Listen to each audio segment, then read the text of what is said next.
Okay, good afternoon and welcome to our 4:15 district-wide staff meeting.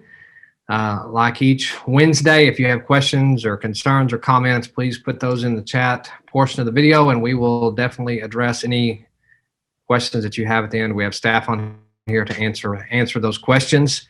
And then also, like we do each Wednesday, I want to start off with some of our MISD proud moments. And if you follow us on social media, you've probably seen several of these things highlighted. But first of all, we have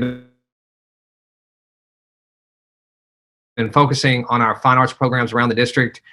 So we encourage you, if you see those, whether it be on Twitter or Facebook or whatever social media you utilize the most, if you will please follow and share and retweet our amazing programs and definitely the performances of our students as they are putting in a lot of time during the COVID challenges that we face. And so I also want to thank all of our fine arts teachers and directors who have been so creative this school year to keep those programs going for our students. And so please share and like and spread those around because we're having to be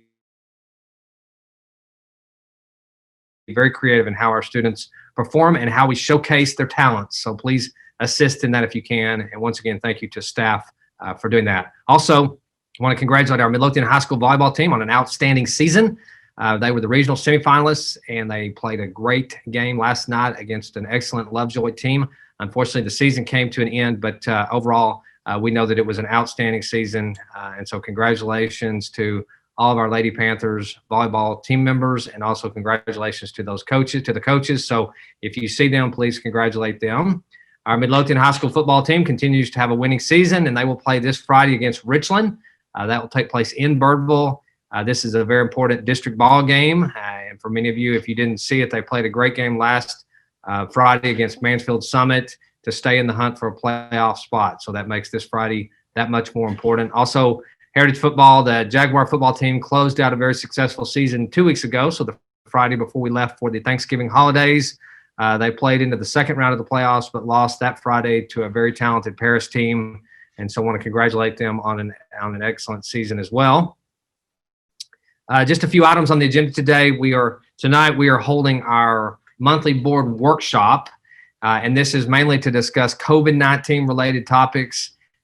This is an update that we've had on there obviously for the last few months. It's just an opportunity for the board to discuss and ask questions related to COVID-19 and the efforts that are taking place throughout the district. Specifically, based on some of our recent TEA guidance and now allowances, we're going to be discussing with the board a recommendation that will require our virtual students to maintain certain grades or performance requirements, and then also attendance requirements in order to remain virtual if it's something beyond just medical reasons or the COVID protocol. So we're going to be evaluating that, and we're going to be talking about the board about putting some systems in place so that students who are not being successful will return face-to-face. Now, I want to be very clear that we are not making the recommendation that students that have obviously COVID issues or they're having to quarantine, or if they have someone in their household, we're not recommending that those students be required to come back face-to-face. So there's a lot of steps, a lot of procedures that we will go through before we bring a student back face-to-face. But we feel like from an academic standpoint, if they don't have a reason to be home from a COVID standpoint, then they need to be in class in order to be successful. So, and then also due to our occupancy restrictions and the COVID guidelines, we will, like we do all of our board meetings or have been doing with all of our board meetings the last few months, we will be streaming it live. So please, you can join that on the website if you'd like to. If you'd like to hear the discussion, you click on the board link and you will see a live link on there that you can listen to it. So the board will actually, they will actually be going into closed session first at 5:30 to have some discussions. They'll be talking about planning for the interim superintendent and then also next steps. And I believe you also received an email from our board president, Mr. Smith. And so he kind of explained what the board's conversations are going to be tonight and then moving forward. So at this point, I'm going to turn it over to Dr. Heathcote. She has some information to share with you about an opportunity.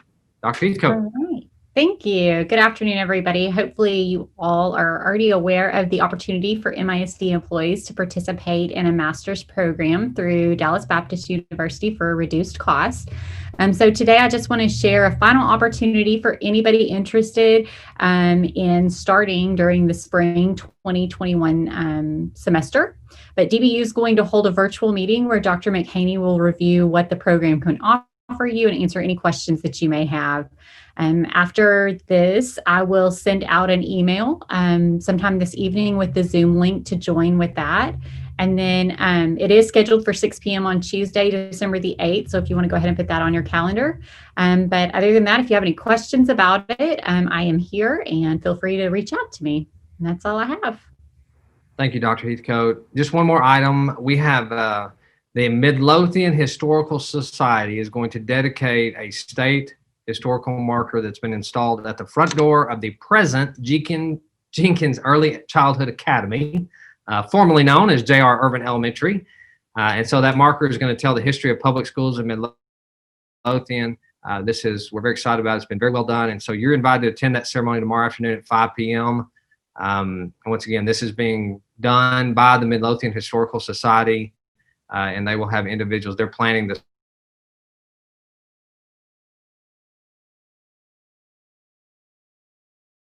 ceremony, so I'm not sure the details of that. I just know that it's tomorrow. I'll turn it over to Dr. Carpenter to address any questions that may have come in the chat.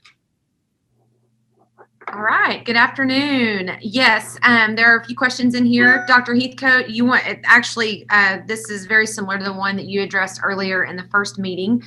Do you want to talk a little bit about EMFL or the 2/3 pay and that whole situation, and then also some of that's running out December 31st?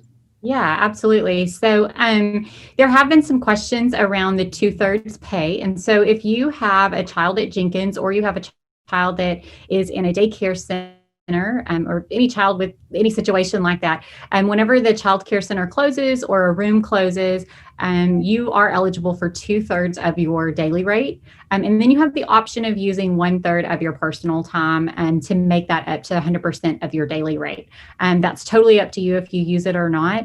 And then that can go up to 12 weeks just based on, we know that classes are going to close and open just with the ebb and flow of cases.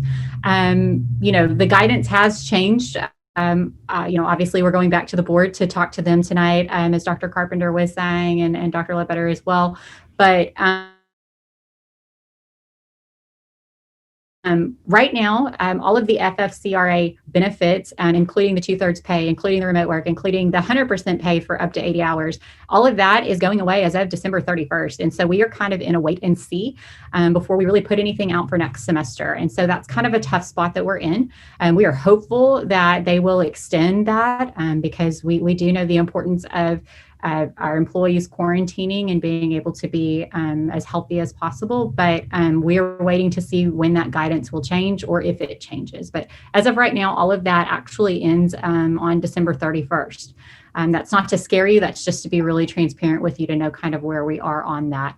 If you have a specific question, you can certainly reach out to me. All of that information is online, not on the MISD website, but that is through the federal government. And so they do lots of scenarios and everything.